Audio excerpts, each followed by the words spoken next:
21 मई 1991 रात के 10:21।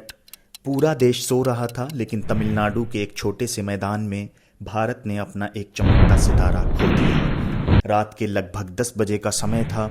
राजीव गांधी श्री पुरंबुदुर के रैली मैदान में पहुंचे। उनके साथ कांग्रेस के कुछ नेता और उनकी सिक्योरिटी टीम थी, लेकिन भीड़ इतनी ज़्यादा थी कि सब उथल पुथल हो रहा था। राजीव गांधी स्टेज की तरफ बढ़ रहे थे, तभी भीड़ में से एक महिला बाहर आई जिसका नाम धनु था। धनु ने राजीव गांधी के पैर छूने के लिए नीचे झुकी। जैसे ही उसने पैर छुए, एक जोरदार धमाका हुआ। राजीव गांधी के साथ साथ धनु और 14 और लोग मौके पर ही मारे गए। दोस्तों, क्या आपने कभी सोचा है कि एक इंसान जो बादलों के बीच प्लेन उड़ाना चाहता था, वो कैसे दुनिया के सबसे बड़े लोकतंत्र का सबसे युवा प्रधानमंत्री बन गया? आज हम बात करेंगे राजीव गांधी की, जिनकी ज़िंदगी में मोहब्बत, राजनीति और ट्रेजेडी का एक अनोखा संगम था। 20 अगस्त 1944 को जन्मे राजीव गांधी पंडित नेहरू के नाती और इंदिरा गांधी के बड़े बेटे थे, लेकिन उन्हें राजनीति में कोई दिलचस्पी नहीं थी। उनका असली जुनून था आसमान। उन्होंने कैम्ब्रिज और इंपीरियल कॉलेज लंदन से पढ़ाई की और भारत आकर उन्होंने इंडियन एयरलाइंस में एक पायलट के रूप में काम किया। वो अपनी ज़िंदगी सुकून से जीना चाहते थे। राजीव गांधी की लव स्टोरी किसी बॉलीवुड मूवी से कम नहीं है। 1965 में कैम्ब्रिज के एक रेस्टोरेंट में उनकी मुलाकात एक इटालियन लड़की सोनिया माइनो से हुई। कहते हैं राजीव ने पहली बार सोनिया को देखते ही एक नैपकिन पर कविता लिखकर उन्हें दी थी।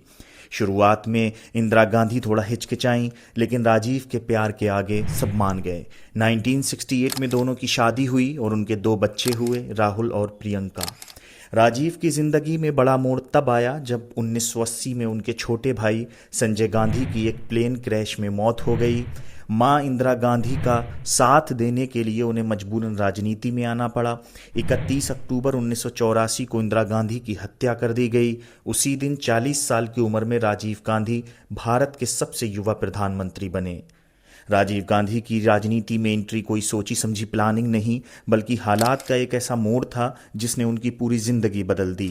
उनका राजनीति में आना एक रिलक्टेंट पॉलिटिशियन, यानी कि एक ऐसा व्यक्ति जो राजनीति नहीं करना चाहता था, की कहानी है। राजीव गांधी को राजनीति के चकाचौंध से नफरत थी। जब उनकी मां इंदिरा गांधी देश की प्रधानमंत्री थीं, तब भी राजीव एक साधारण कमर्शियल पायलट की नौकरी कर रहे थे।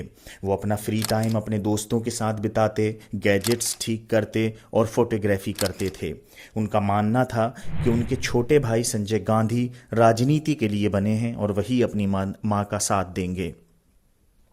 23 जून 1980 ये वो दिन था जिसने राजीव की किस्मत बदल दी। संजय गांधी की एक प्लेन क्रैश में मौत हो गई।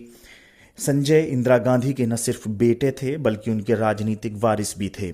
संजय की मौत के बाद इंदिरा गांधी बिल्कुल अकेली पड़ गई थीं। उन्हें एक ऐसे भरोसेमंद इंसान की ज़रूरत थी जो उनका हाथ बटा सके। मां का साथ और मजबूरी, इंदिरा गांधी ने राजीव पर दबाव बनाया कि वो राजनीति में आए। राजीव ने शुरुआत में साफ मना कर दिया था।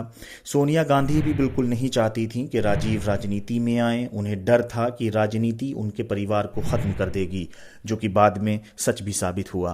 कहते हैं कि दोनों के बीच इस बात को लेकर काफ़ी बहस भी हुई थी, लेकिन अंत में अपनी मां को टूटता देखकर राजीव ने बेटा होने का फ़र्ज़ निभाया और 1981 में अमेठी से अपना पहला चुनाव लड़ा और जीता भी। जब वो राजनीति में आए तो लोग उन्हें मिस्टर क्लीन कहते थे। वो कुर्ते पैजामे में एक नए ज़माने के नेता लगते थे जो करप्शन के खिलाफ थे। उन्होंने जनरल सेक्रेटरी के रूप में कांग्रेस को मॉडर्न बनाने का काम शुरू किया। 31 अक्टूबर 1984 को इंदिरा गांधी की हत्या कर दी गई।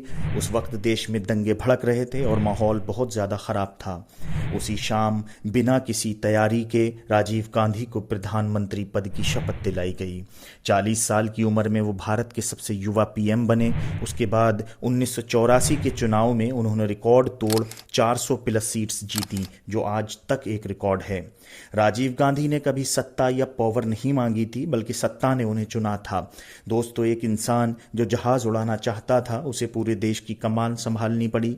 राजीव गांधी राजनीति में अपनी मर्जी से नहीं, बल्कि वक्त की मजबूरी से आए थे। उन्हें फोटोग्राफी का बहुत ज़्यादा शौक था। वो गैजेट्स और नई टेक्नोलॉजी के दीवाने थे। भारत में कंप्यूटर रेवोल्यूशन लाने का श्रेय भी उन्हीं को जाता है। उन्हें पुरानी धर्रे की राजनीति और भ्रष्टाचार से सख्त नफरत थी। उन्होंने एक बार ये भी कहा था कि अगर सरकार 1 रुपया गरीब को भेजती है तो गरीब तक सिर्फ 15 पैसे पहुंचते हैं। राजीव गांधी का राजनीतिक कैरियर भारत के इतिहास का एक ऐसा मोड़ है जिसे आधुनिक भारत की बुनियाद कहा जाता है। उनका कैरियर छोटा ज़रूर था, 1981 से 1991 तक, लेकिन इन 10 साल के दौरान उन्होंने जो बदलाव किए उनका असर आज भी दिखता है। अगर बात करें हम राजीव गांधी के राजनीतिक सफ़र की, तो इंदिरा गांधी की मौत के बाद 1984 में चुनाव हुए। राजीव गांधी के नेतृत्व में कांग्रेस ने 542 में से 414 सीट जीती। ये भारत के इतिहास की सबसे बड़ी जीत थी जो आज भी है। देश को उनमें एक नया पढ़ा लिखा और ईमानदार नेता दिख रहा था। डिजिटल और कंप्यूटर रिवोल्यूशनरी उन्हीं के दौर में आई। राजीव गांधी को father of information technology and telecom कहा जाता है। उस ज़माने में लोग कंप्यूटर से डरते थे कि नौकरियां चली जाएंगी, लेकिन राजीव ने जिद करके कंप्यूटर्स को भारत में एंट्री दिलाई। सैम पित्रोदा के साथ मिलकर उन्होंने गांव-गांव तक टेलीफोन पहुंचाने का काम शुरू किया। आज जो भी हम ऑनलाइन या कंप्यूटराइज्ड रेलवे टिकट लेते हैं, उसकी शुरुआत उन्हीं के दौर में हुई थी।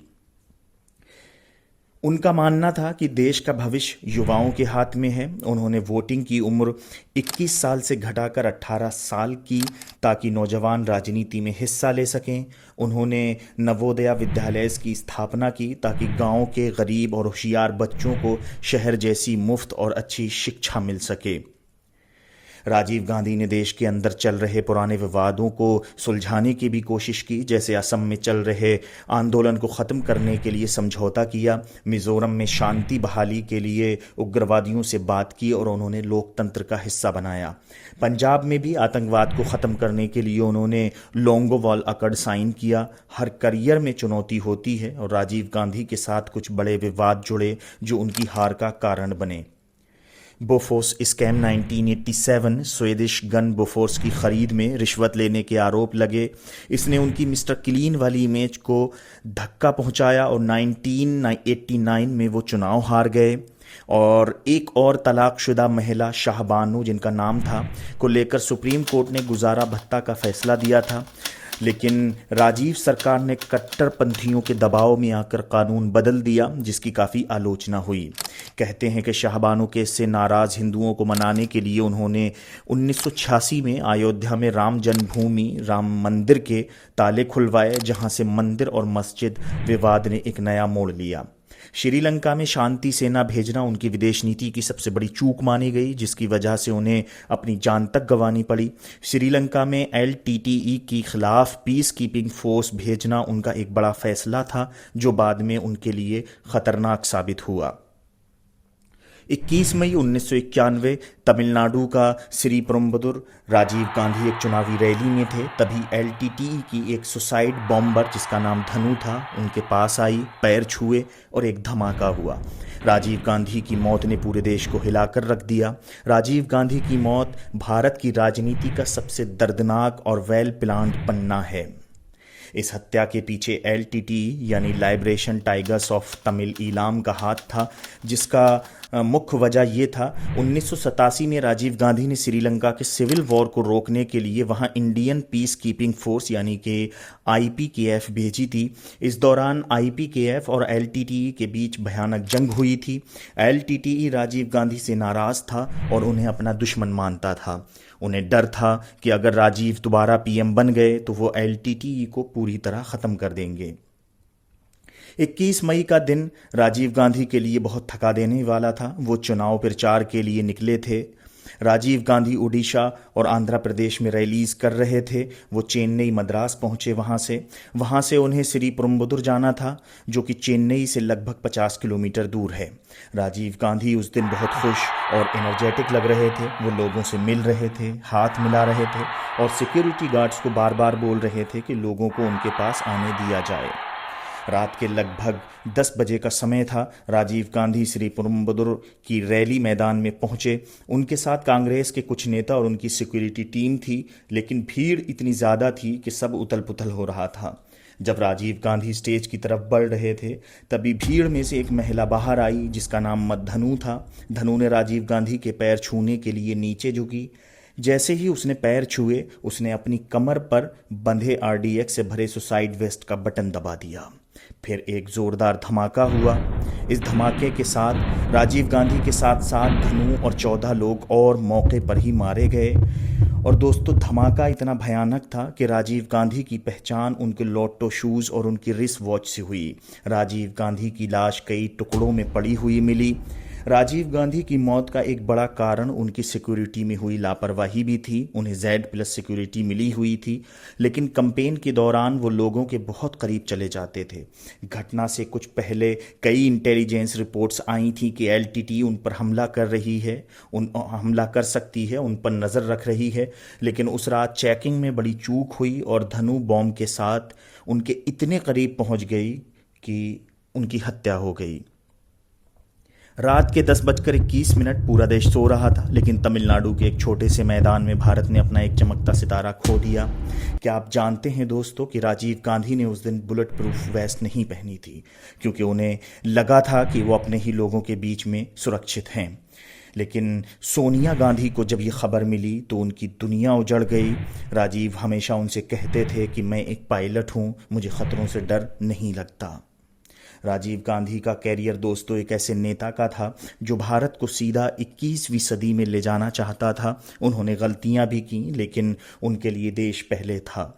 आज हम जो स्मार्टफोन और इंटरनेट इस्तेमाल कर रहे हैं उसका बीज राजीव गांधी ने ही बोया था। राजीव गांधी ने भारत को 21 सेंचुरी का सपना दिखाया था। आज का डिजिटल इंडिया कहीं ना कहीं उन्हीं की सोच की बुनियाद पर खड़ा है। आपको राजीव गांधी की कौन सी बात सबसे अच्छी लगती है दोस्तों? कमेंट में ज़रूर बताएं।